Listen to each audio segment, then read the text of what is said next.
उद्धव बाळासाहेब ठाकरे यांचा आज 65वा वाढदिवस आहे। त्यानिमित्तानं मातोश्री बाहेर फुलांची सजावट करण्यात आली असून महाराष्ट्रभरामधून शिवसैनिक मातोश्रीवरती जमलेले आहेत आणि त्यांनी आपल्या लाडक्या नेत्याला शुभेच्छा दिल्यात। सोबतच कावड यात्रा पायी चालत काही कार्यकर्ते मातोश्रीवर दाखल झाले।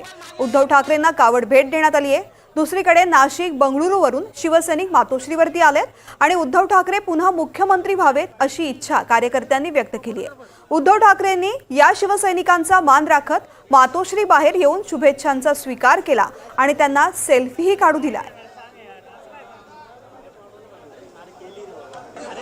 मातोश्रीवर दाखल कार्यकर्त्यांनी काय प्रतिक्रिया दिलेल्या आहेत पाहूया। हर तालुका प्रमुख मला ठाण्यापर्यंत सहकार्य करत गेले।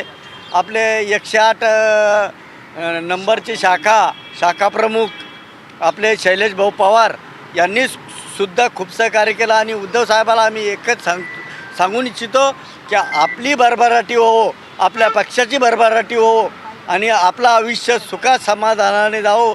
पक्षासाठी कार्यकर्त्यांसाठी मी खूप उद्धव साहेबाला शुभेच्छा देण्यासाठी इथं दरवर्षी येत असतो।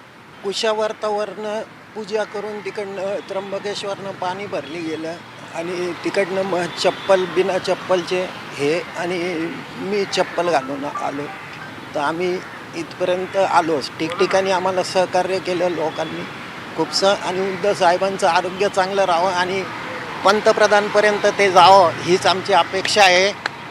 जय हिंद, जय महाराष्ट्र। तर उद्धव ठाकरे यांना वाढदिवसाच्या शुभेच्छा देण्यासाठी आलेल्या एका शिवसैनिकानं सोयाबीनची माळ दिली आहे।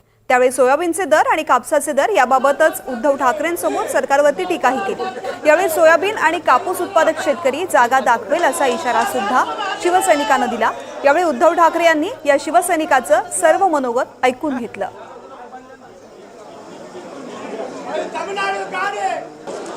साहेब महाराष्ट्राचे मुख्यमंत्री होते, सोयाबीनला 8,000 रुपये क्विंटल भाव होता। आता फडणवीस सरकार 4,200 रुपये क्विंटल भाव आहे। सोयाबीनचा उत्पादन खर्च सुद्धा निघत नाही। कोरोना काळात साहेबांना राज्य चालवलं। महाराष्ट्र शासनाच्या तिजोरीत 1 रुपया नसताना शेतकऱ्यांना कर्जमाफी दिली। कापसाला 12,000 ते 14,000 रुपये क्विंटल भाव दिला। आता 7,000 रुपये क्विंटल भाव आहे। या दरवर्षी सरकारला